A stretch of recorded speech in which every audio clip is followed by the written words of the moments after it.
નમસ્કાર, સમાચારો સાથે હું છું જયેશ। ખ્યાતિ હોસ્પિટલના સીઈઓએ હાથ ખંખેરી લીધા। ખ્યાતિ હોસ્પિટલના સીઈઓ ચિરાગ રાજપૂતે લૂલો બચાવ કર્યો કે પોલીસ તપાસમાં અમે સહયોગ આપીશું। અમારી હોસ્પિટલ દ્વારા અવારનવાર મેડિકેમ્પ થતા જ રહેતા હોય છે। 20 દર્દીઓને તપાસની જરૂર હોવાથી અહીં બોલાવ્યા હતા। કાર્ડિયોલોજિસ્ટ દ્વારા એસેસમેન્ટ અને રિપોર્ટ તૈયાર કરાયા હતા। જરૂર જણાતા 7 દર્દીઓની એન્જિયોપ્લાસ્ટી કરાઈ હતી। સ્થિતિ ગંભીર હોવાથી 7માંથી 2 દર્દીઓના મૃત્યુ થયા હતા।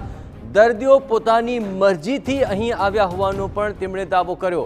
તમામ દર્દીઓને રજા આપી દેવામાં આવી છે અને કેમ્પ કરવા માટે અમે તમામ મંજૂરી પણ લીધી હોવાનો તેમણે દાવો કર્યો છે। તમામ દર્દીઓની સારવાર હાલ પૂર્ણ થઈ ચૂકી છે। તપાસમાં દૂધનું દૂધ અને પાણીનું પાણી થઈ જશે તેવો દાવો પણ તેમણે કર્યો છે।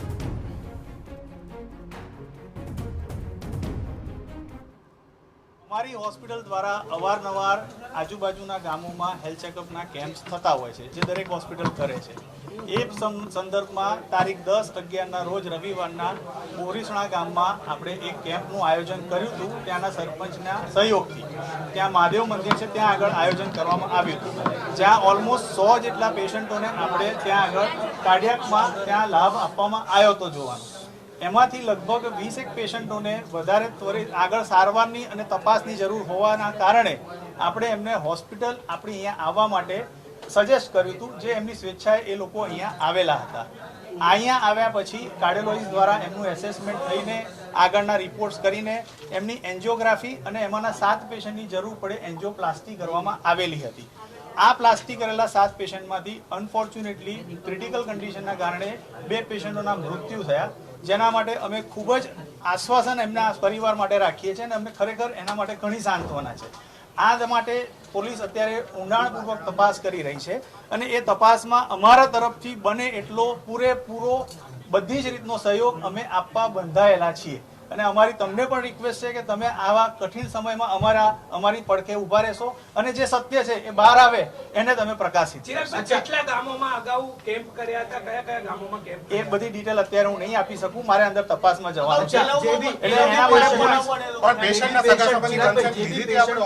એ આપણે બધી જ માહિતી અત્યારે અંદર પોલીસ અમારી પાસે એટલે આપણે પોલીસ તપાસ ચાલુ છે અને વધારે ડિટેલ તમને વધારે નહીં કહી શકાય।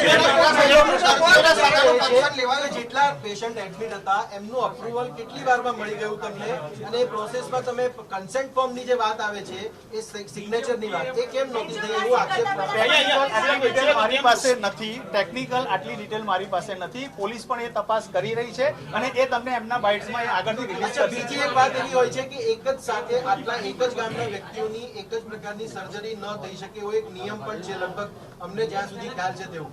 તો આવી પ્રકારની કોઈ આવો નિયમ મારા જાણમાં નથી, પણ હશે તો એ પોલીસ હશે એ આપણને જણાવશે અને આપણે એમના અધિકારીને પ્રમાણે ચેક કરીને આ જેટલા પરિવારજનો નો આમાંના કેટલાય પેશન્ટ એવા છે કે જેને આપણે તદ્દન ફ્રી સારવાર આપેલી છે। સાહેબ બીચમની સારવાર માટે લાવ્યા હતા ને એને એન્જિયોપ્લાસ્ટ કર્યું। પરિવારને એવો નથી 20 લોકો જે છે 20 લોકોમાંથી તમામની સહી લીધી હતી કે નહોતી લીધી? આ બધા જ સવાલના જવાબ તમને કદાચ પોલીસ આપી શકશે અને અમે એની તપાસમાં આગળ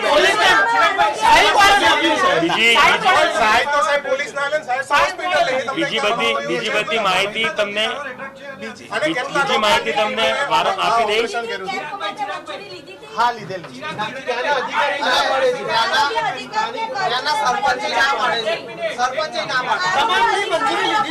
આપણે એક કામ કરીએ, આના વધારે પડતી માહિતી અંદર તપાસમાં ઓપરેટ કરવામાં આવ્યા હતા આજે doctor Prashant Vajirani, he is a MD-DM gold medalist cardiologist.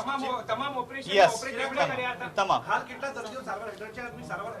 સારવારમાં અત્યાર સુધીમાં 19 માંથી 2 પેશન્ટ જે ગુજરી ગયા છે, સિવાય 17 પેશન્ટો હતા। All are fine, all are getting discharge. ચિરાગભાઈ, ડોક્ટરની ટીમ પણ હાજર નથી। અમે જ્યારે આવ્યા ને ત્યારે કોઈ ટીમ હાજર નહોતું અહીંયા આગળ સ્વજનોને। એ બેન હવે એ સાહેબને બધાને હું અંદર સહયોગ થોડો આપું, એમને તપાસમાં જે હશે એ આપણે એ પ્રમાણે તમને જણાવશે। આટલા પેશન્ટ ક્રિટિકલ કન્ડિશનમાં હોય તો એમની પણ ક્રિટિકલ કન્ડિશન કોઈની બેન છે જ નહીં, ઓલ આર ડિસ્ચાર્જ છે। અમદાવાદમાં આશ્રમ રોડ સ્થિત ખ્યાતિ ગ્રુપની